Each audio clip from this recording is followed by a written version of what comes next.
আমি আপনাদের সামনে পবিত্র কোরআনুল কারীমের 5 নম্বর পারা 4 নম্বর সূরা, কোরআনুল কারীমের সূরায়ে নিসা সূরাটির নাম। এই সূরার 69 নম্বর আয়াত, এই একটি আয়াত তেলাওয়াত করেছি। ইনশাআল্লাহ এই আয়াতটিকেই সামনে রেখে সামান্য কিছু কথা আমরা আপনাদের সামনে আরজ করতে চাই। আল্লাহ তাআলা আমাদেরকে তৌফিক দান করে। এই আয়াতের একটা ছোট্ট প্রেক্ষাপট আছে, কেন নাজিল হলো আয়াত। কোরআন শরীফের বিভিন্ন আয়াত, বিভিন্ন সূরা রাসূলুল্লাহ সাল্লাল্লাহু আলাইহি ওয়াসাল্লামের জামানায় বিভিন্ন প্রশ্ন, বিভিন্ন অবস্থা, বিভিন্ন ঘটনা, বিভিন্ন বিষয়ের ক্ষেত্রে সামনে রেখে নাজিল হয়েছে।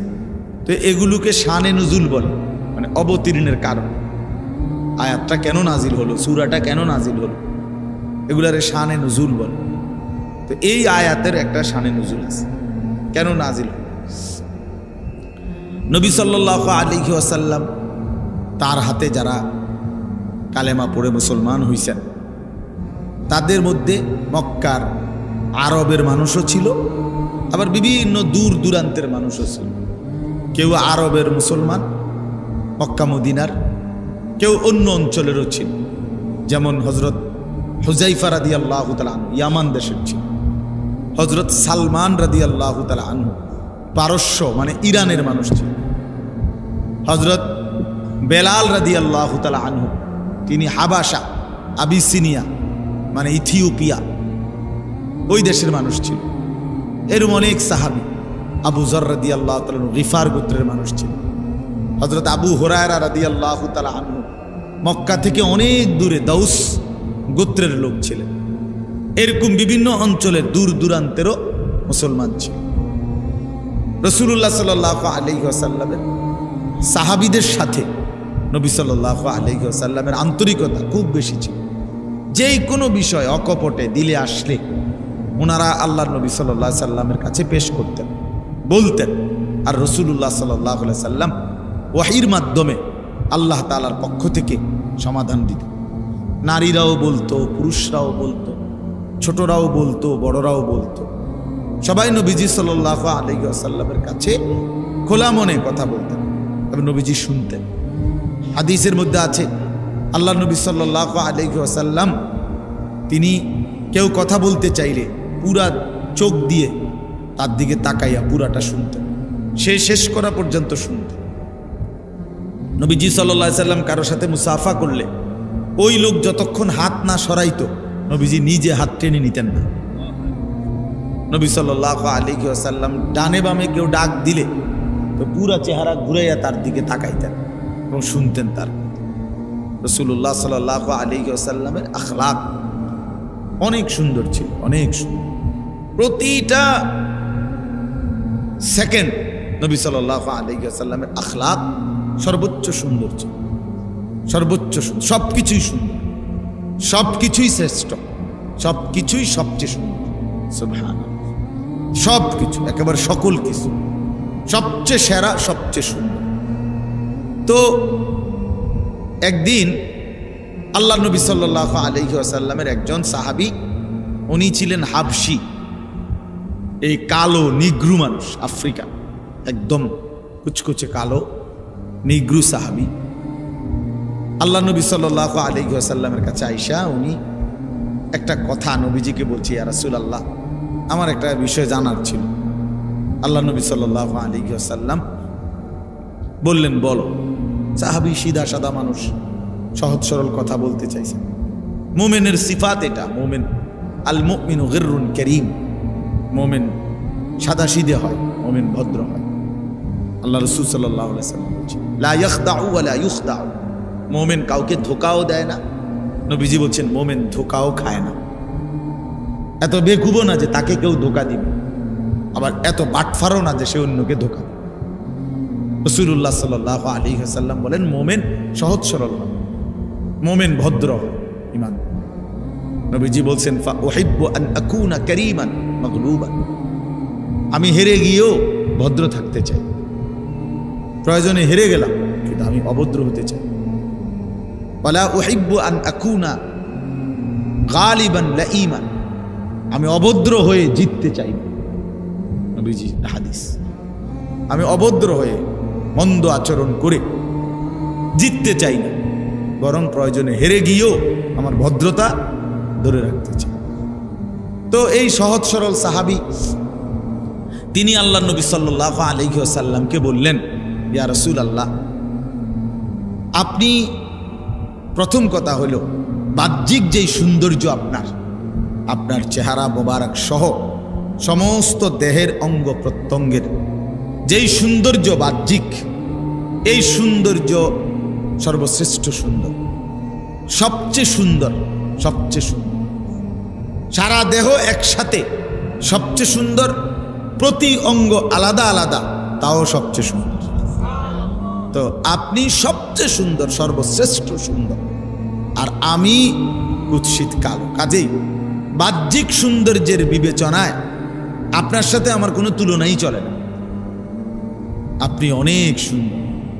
নবী সাল্লাল্লাহু আলাইহি ওয়াসাল্লামের সমস্ত সাহাবী নবীজির সৌন্দর্যের এমন বর্ণনা দিছেন, সেটা কোনো কুল কিনারা। শামায়েলের কিতাবের মধ্যে, শামায়েল মানে রাসূলুল্লাহ সাল্লাল্লাহু আলাইহি সাল্লামের শুধু চেহারা, সুরত, চলাফেরা, উঠা বসা, এগুলোর আলাদা বর্ণনার উপরে কিতাব আছে, ওগুলোর শামায়েলের কিতাব, শামায়েলে তিরমিজি, এরকম শামায়েলে নবী, যেখানে সাহাবায়ে কেরাম খুব মজা করে করে জোশ, আনন্দে, খুশিতে নবী সাল্লাল্লাহু আলাইহি সাল্লামের বাহ্যিক সৌন্দর্য, আভ্যন্তরীণ সৌন্দর্যের বর্ণনা দিয়েছেন। নবীজির নাক মোবারক কেমন ছিল, চোখগুলো দেখতে কেমন ছিল, দাঁত হাসলে কেমন দেখাইতো, ঠোঁট কেমন ছিল, নবীজি হাঁটলে কেমন মনে হইতো, নবী সাল্লাল্লাহু আলাইহি সাল্লামের হাতের আঙ্গুলগুলো কেমন ছিল, পায়ের গোছাটা কেমন ছিল, রাসূলুল্লাহ সাল্লাল্লাহু আলাইহি সাল্লামের বুকের পশমগুলো কেমন ছিল, মাথায় বাবরি চুল রাখলে কেমন দেখাইতো, নবীজি চাদর পরলে কিরকম হইতো, মাথায় খালি মাথায় থাকলে কেমন মনে হতো, সিথি কাটলে কেমন লাগতো। মানে এইগুলোকে সাহাবায়ে কেরাম আলাদা আলাদা বড় দরদ দিয়া, বড় মজা করে করে আল্লাহ রাসূল সাল্লাল্লাহু আলাইহি সাল্লামের সৌন্দর্যের বর্ণনা সাহাবীরা দিয়েছেন। হযরত হাসান ইবনে সাবিত রাদিয়াল্লাহু তাআলা আনহু, নবীজির সাহাবী, বলছেন, ওয়া আহসানু মিনকা লাম তারা কাত্তু আইনি, হে নবী, আপনার চাইতে সুন্দর আমার এই দুই নয়ন আর কাউকে দেখে না। ওয়া আজমালু মিনকা লাম তালিদিন নিসাউ, এবং আমি বিশ্বাস করি আপনার চাইতে সুন্দর কাউকে কোনো মা কোনো দিন প্রসব করে। খুলিকতা মুবাররাআম মিন কুল্লি আইব, আপনাকে আল্লাহ তাআলা সৃষ্টি করেছেন সমস্ত ত্রুটি, বিচ্যুতি, দোষ থেকে পবিত্র করে। কাআন্নাকা কাদ খুলিকতা কামা তাশাউ, যেন আল্লাহ আপনাকে বানিয়েছেন মনের মতো, মনের মতো করে আল্লাহ আপনাকে সাজিয়েছেন, মনের মতো। রাসূলুল্লাহ সাল্লাল্লাহু আলাইহি সাল্লামের সৌন্দর্য বেমিসাল, তুলনাহীন। গোটা কায়নাতের আল্লাহ তাআলা সমস্ত সৃষ্টিকে যত সৌন্দর্য দিয়েছেন, তারা দুই ভাগ। এক ভাগ ইউসুফ আলাইহিস সালামকে দিয়েছেন অর্ধেক, আর অর্ধেক বাকি সমস্ত সৃষ্টিকে দিয়েছেন। ইউসুফ আলাইহিস সালাম একাই অর্ধেক সৌন্দর্যের অধিকার, আর বাকি সমস্ত সৃষ্টি অর্ধেক। ওই বাকি অর্ধেক দিয়ে এই ফুল এত সুন্দর, ফল এত সুন্দর, পাখি এত সুন্দর, মাছ এত সুন্দর, মানুষ এত সুন্দর, পুরুষ এত সুন্দর, নারী এত সুন্দর, আসমান এত সুন্দর, এই সব কিছু বাকি অর্ধেক। তাহলে সৌন্দর্যের প্রথম অংশ হলো দুই ভাগ, ইউসুফ আলাইহিস সালাম অর্ধেক, বাকি সৃষ্টি অর্ধেক।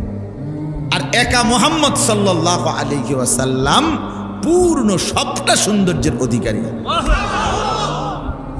वो खालिकियत में बेमिसाल, ये हुस्न सूरत में बेमिसाल। তিনি আল্লাহ যেমন সৃষ্টিকর্তা হিসাবে তুলনাহীন, ইনি মুহাম্মদ সৌন্দর্য আর রূপে গুণে তুলনাহীন। তো আল্লাহ নবী সাল্লাল্লাহু আলাইহি ওয়াসাল্লামের সাহাবীরা অনেক বর্ণনা আছে, অনেক। নবীজিকে বলছেন, পূর্ণিমার চাঁদের দিকে তাকাইয়া বলছেন, ইয়া রাসূলুল্লাহ, আল্লাহর কসম আপনি পূর্ণিমার চাঁদের চাইতেও সুন্দর। হযরত কাব ইবনে মালিক বলেন, আমি তাকাইতাম, নবী হাসতেন, আমার কাছে মনে হইতো নবীজি হাসলে তার চেহারাটা কান্নাহু কিতাআতুম মিনাল কামার, এটা যেন চাঁদের একটা টুকরা। হযরত আবু হুরায়রা রাদিয়াল্লাহু তাআলা আনহু বলতেন, আল্লাহ নবী সাল্লাল্লাহু আলাইহি সাল্লাম যখন হাসতেন আমার কাছে মনে হইতো কাআন্না শামসা তাজরি ফি ওয়াজহিহি, সূর্য যেন তার চেহারায় খেলতেছে। এইভাবে বলতেন সাহাবী। এত সুন্দর ছিলেন, এত সুন্দর, এত সুন্দর ছিলেন। সমস্ত বিবেচনায় পৃথিবীর আমাদের ফুলচুয়ার হযরত, বাংলাদেশের এক বড় বুজুর্গ আল্লামা মুফতি আবু সাঈদ দামাত বারাকাতুহুমুল আলিয়া হযরত বলছেন, পৃথিবীর সমস্ত গবেষক যারা ছবি অঙ্কন, যারা আঁকে বিভিন্ন দৃশ্য, এই প্রতিযোগিতায়, অঙ্কন প্রতিযোগিতায় যারা পরীক্ষক, যারা সবচেয়ে সুন্দর ছবিটা নির্বাচন করে, এরকম সমস্ত পরীক্ষকও যদি একত্র করা হয় তো রাসূলুল্লাহ সাল্লাল্লাহু আলাইহি ওয়াসাল্লামের চেহারা, নবীজি সাল্লাল্লাহু আলাইহি সাল্লামের অঙ্গ প্রত্যঙ্গ যদি মাপে, বিচার করে, পরীক্ষা করে, তাইলে এটা এমনই হবে যে প্রতিটা অঙ্গ সবচেয়ে সুন্দর, শ্রেষ্ঠ সুন্দর। নাক, এরপরে আর বলে না এখান দিয়ে একটু দূর বেশি হলে ভালো হইতো, এখান দিয়ে একটু গোশত বাড়াই দিলে ভালো হইতো না। হযরত বলেন আল্লাহ রাসূল সাল্লাল্লাহু আলাইহি সাল্লামের নাক পরীক্ষা করার পরে তাদের সারা পৃথিবীর সমস্ত গবেষক এটাই বলতে হবে, একটা পূর্ণ সবচেয়ে সুন্দর নাক হওয়ার যা যোগ্যতা, যা বৈশিষ্ট্য দরকার, এটা মুহাম্মদুর রাসূলুল্লাহর নাকের মধ্যেই ছিল। নবী সাল্লাল্লাহু আলাইহি সাল্লামের চোখই পূর্ণাঙ্গ, নবীজির কানেই পূর্ণাঙ্গ, নবীজির ঠোঁটে পূর্ণাঙ্গ, সব কিছু। অর্থাৎ এরপরে আর সুন্দর বানানোর কিছু নাই, আর কিছু নাই। এত সুন্দর ছিলেন, এত সুন্দর ছিলেন।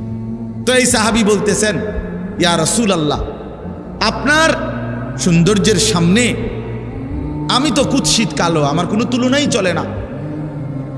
আপনি সর্বশ্রেষ্ঠ সুন্দর বাহ্যিক দিক দিয়ে।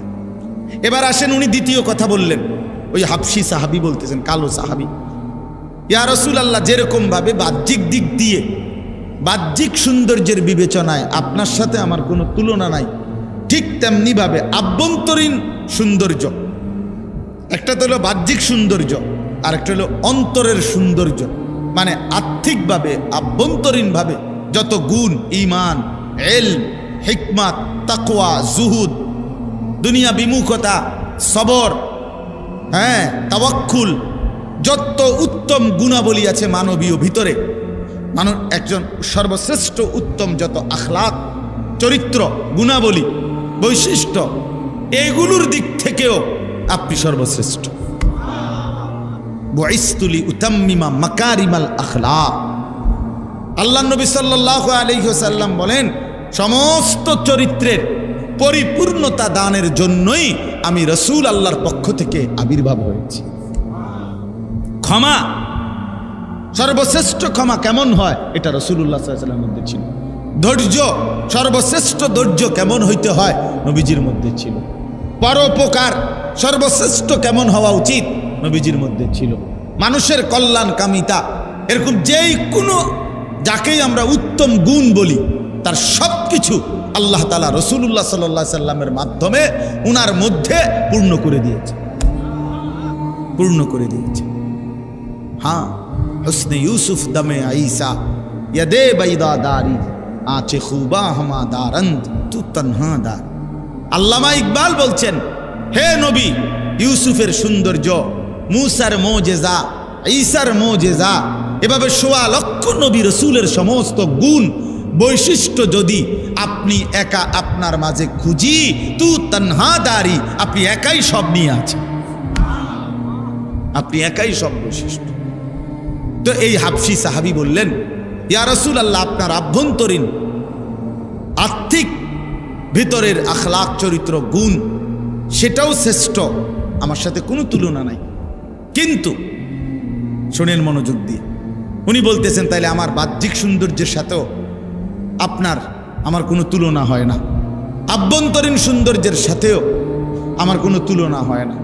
কিন্তু ইয়া রাসূলুল্লাহ, আমি একজন সাধারণ হাবশী কালো সাহাবী, আমার জীবনটা আমি কষ্ট করেই চালাই, কোনো রকম চালাই, কিন্তু যত কষ্ট, পেরেশানি, দুঃখ, অভাব, অস্থিরতাই হয় আমার আছে, কিন্তু আমি বারবার সারাক্ষণই প্রতিনিয়ত আপনি রাসূলুল্লাহ সাল্লাল্লাহু আলাইহি সাল্লামের কাছে আসি, আপনার কাছে বসি, আর আপনার চেহারা মোবারকের দিকে তাকাই। তিনি বলেন, আল্লাহর কসম নবী, আপনার ওই চেহারায় আনোয়ার, আপনার ওই সৌন্দর্যপূর্ণ চেহারা দেখলেই আমি আমার সমস্ত দুঃখ, বেদনা, অস্থিরতা, পেরেশানি, অভাব সব ভুলে যাই, সব মিটে যায় আমার। এখন আমার প্রশ্ন হলো, আমি তো দুনিয়াতে আপনাকে দেখে নয়ন জুড়াই, আপনাকে দেখলে আমার দিল শান্ত হয়, আপনাকে দেখলে আমার কলিজা ঠান্ডা হয়। এখন মৃত্যুর পরে আপনিও একটা সময় চলে যাবেন, আমিও একটা সময় চলে যাব। আল্লাহ তাআলা আপনাকে সর্বশ্রেষ্ঠ জান্নাতের মধ্যে রাখবেন আমি জানি। আমারে জান্নাত দিবেন কিনা তার কোনো নিশ্চয়তা নাই। যদি দেনও আল্লাহ দয়া করে আমার একটা জান্নাতে রাখবেন, আর আপনাকে রাখবেন সর্বশ্রেষ্ঠ জান্নাতে। এখন আমার প্রশ্ন হলো, ইয়া রাসূলুল্লাহ, দুনিয়াতে তো আমি আমার সমস্ত দুঃখ সুখের উপশম আপনি, আপনারে দেখলে আমি সব ভুলে যাই। এখন জান্নাতে যদি আমারে থাকতে দেয় এক জায়গায়, আপনি থাকবেন সুউচ্চ সুমহান জান্নাতে, সেখানে তাইলে আমি তো আপনারে দেখব না, আমি তো থাকবো একটা আমার জান্নাতে। আমি যদি আপনাকে তখন না দেখি তো আমার জান্নাতে থাকাটাও কষ্টকর হয়ে যাবে। এই কথাটা আমি বুঝতে আসছি। আমি কি করুন তখন? আমি কেমনে থাকবো? কি ফিকির, সাহাবীদের ফিকির কি, রাসূলুল্লাহ সাল্লাল্লাহু আলাইহি সাল্লামের প্রতি ভালোবাসাটা কি?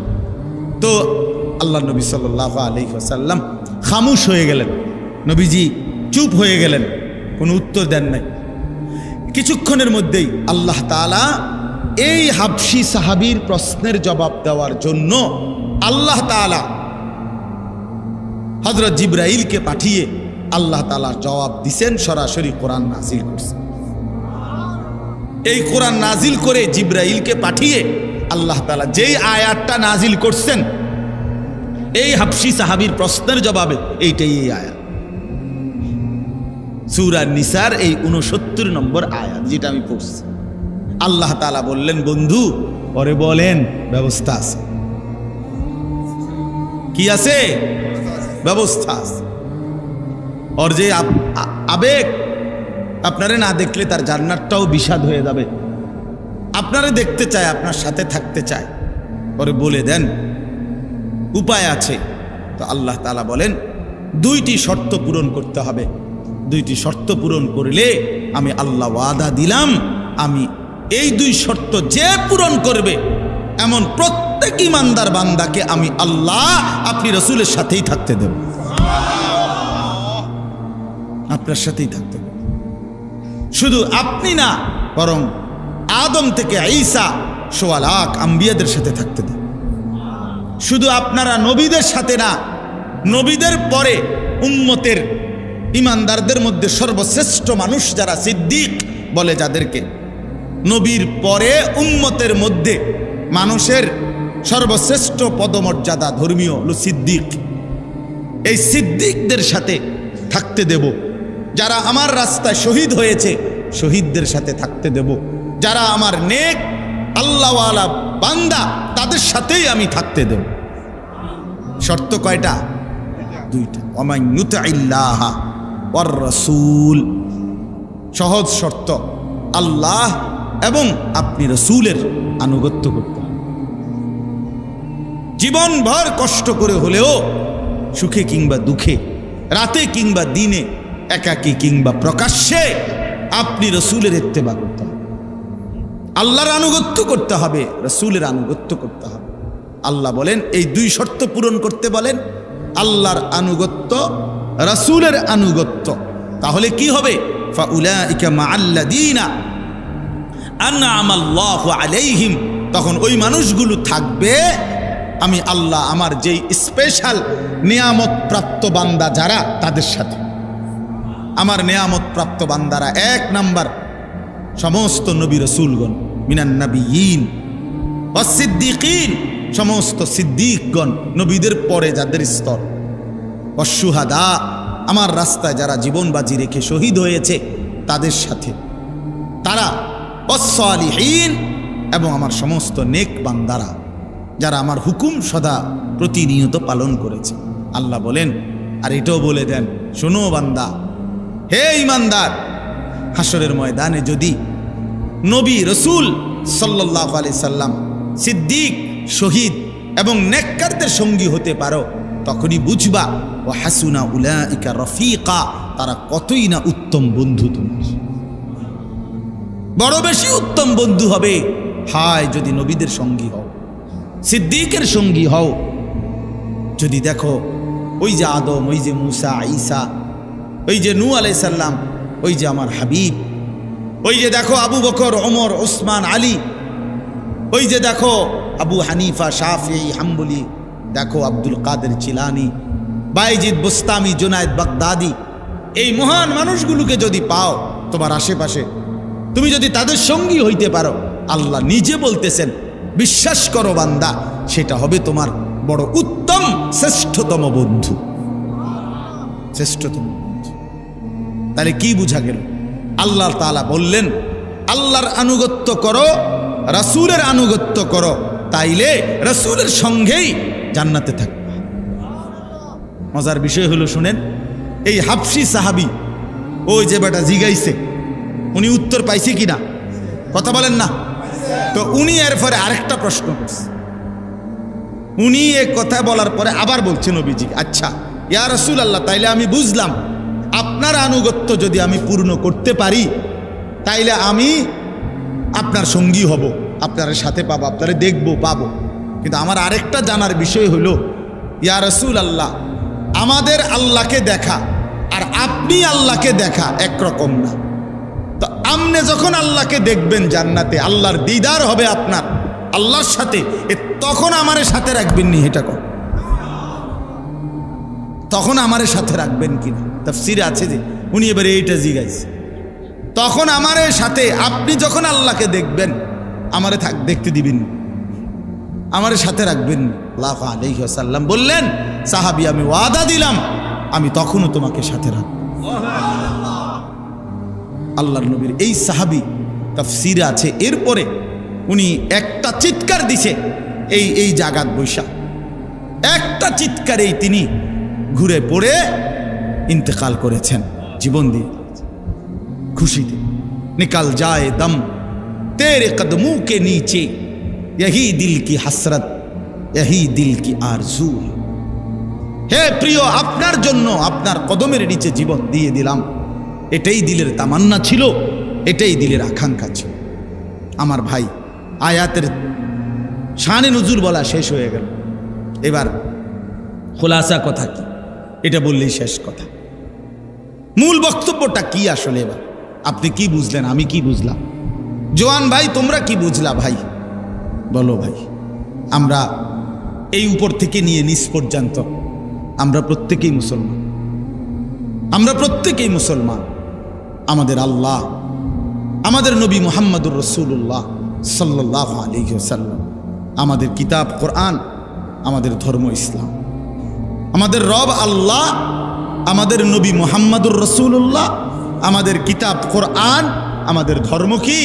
ইসলাম। এই চারটি নিয়ামত যার কাছে আছে দোস্ত, সে কেন বঞ্চিত হবে? সে কেন দুর্ভাগা হবে? সে কেন বদনসিব হবে? আহা ভাইয়া, এত বড় সর্বশ্রেষ্ঠ চারটি নিয়ামত যার আছে, যার পুঁজি, সে কেন জাহান্নামী হবে? সে কেন বরবাদ হইল? সে কেন আল্লাহর অবাধ্যতা করলো? আল্লাহ যার রব, মুহাম্মদুর রাসূলুল্লাহ যার রাসূল, কোরআন যার কিতাব, ইসলাম যার ধর্ম। আমার বন্ধু, কি কারণে আমরা হেরে গেলাম? কি কারণ? কি কারণ? আজকের পৃথিবীতে যারা, আমার ভাই, আমার এই শেষ কথাগুলো মনোযোগ দিয়ে শোনো।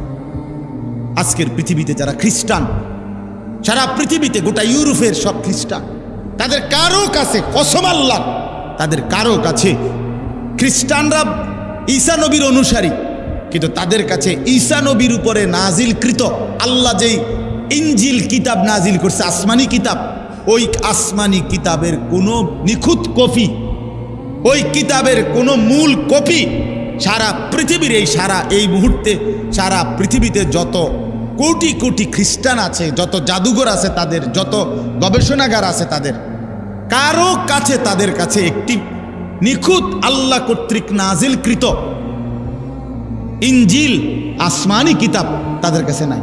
কসম আল্লাহ, এটা তারাও মানে, তাদের কাছেও স্বীকৃত। এই ইনজিল নামে, বাইবেল নামে কিতাবুল মুকাদ্দাস, কখনো নাম দেয় কিতাবুল মুকাদ্দাস, কখনো নাম দেয় ইনজিল শরীফ, কখনো নাম দেয় বাইবেল শরীফ, এক এক সময় এক এক শরীফ নাম দেয়, কিন্তু কোনো শরীফই আসল শরীফ না, সব হলো নকল শরীফ,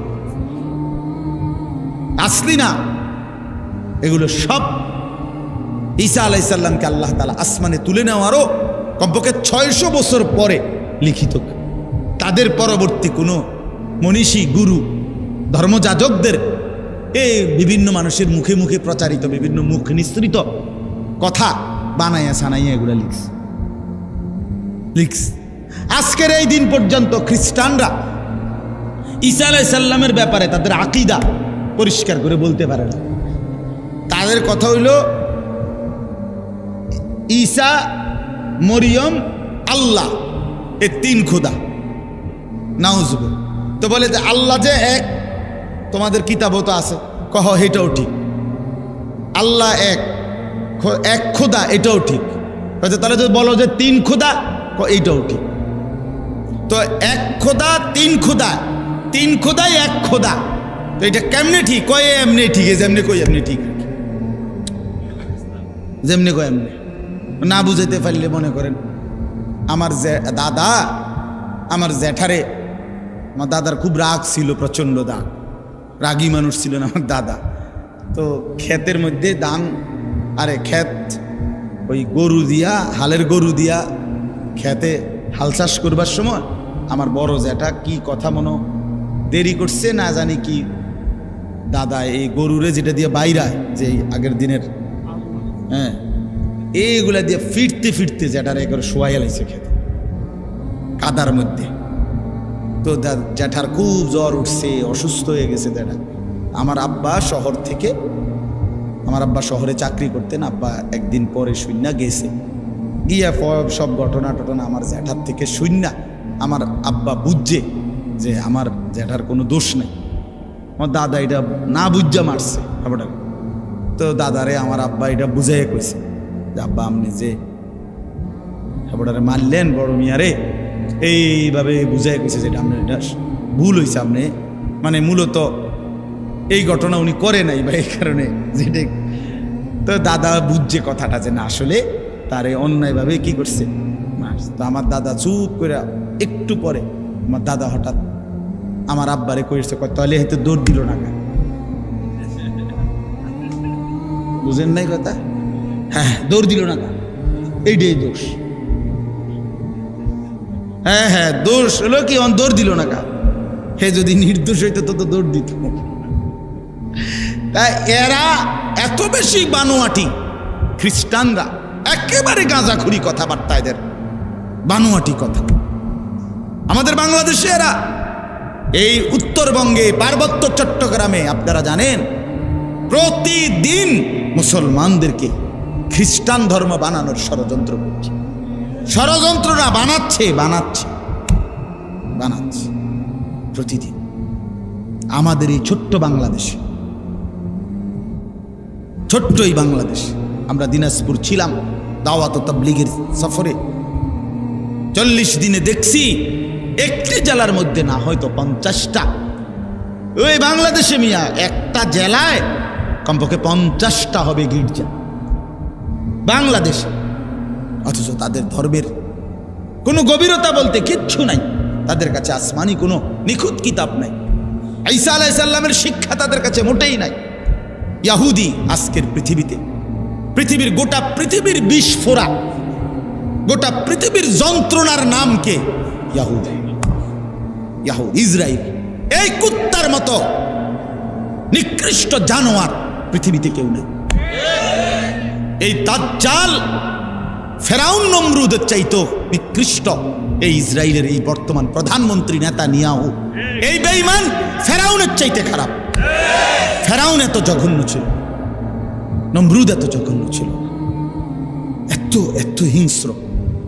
এই ইহুদিদের কাছে আসমানি কিতাবের কোনো শিক্ষাই নেই, শুধু উশৃঙ্খলা, বিশৃঙ্খলা, সন্ত্রাসী, অন্যায়, জবরদখল, মানুষের রক্তে, মুসলমানের রক্তে জমিন ভিজায় দেওয়া, এই তাদের জিন্দেগি, এই জিন্দেগি। হিন্দু ধর্মের যতগুলো কিতাব একটিও আসমানি কিতাব না। এই মহাভারত, বেদ, পুরাণ, হ্যাঁ, এগুলো সব কিছু তাদের কারো না কারো লেখা, তাদের কারো না কোনো মানুষের লেখা।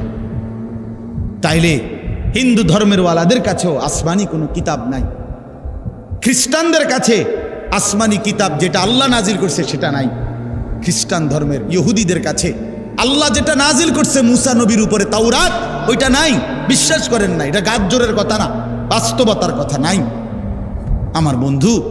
তাহলে তাদের কারো কাছে আসমানি কিতাব নাই, আল্লাহর ওয়াহি নাই, নবীদের শিক্ষা নাই। এ কারণে তারা বিশৃঙ্খল হয়ে গেছে, এ কারণে তারা এলোমেলো হয়ে গেছে, এ কারণে তারা জাহান্নামের পথে চলে গেছে, এ কারণে তারা বরবাদির পথে চলে গেছে। কিন্তু আমার যুবক বন্ধু, তুমি নষ্ট হইলা কেন? আমার শুধু এই কথাটা বুঝায়, তুমি নষ্ট হইলা কেন? কোন জিনিসের অভাবে পড়া, কোন জিনিস না থাকার কারণে নওজোয়ান তুমি এক ওয়াক্ত নামাজ পড়ো? তোমার কি আল্লাহ নাই? তোমার কি রসুল নাই? তোমার কি কিতাব নাই? তোমার কি কোনো ধর্ম নাই? তুমি এত বড় জানোয়ার হইলা কেমনে? খোদার 365 দিনে এক বছরে কোনো দিন ফজরের নামাজ পড়লা না, তুমি এত বড় নিকৃষ্ট পশু কেমনে হইলা?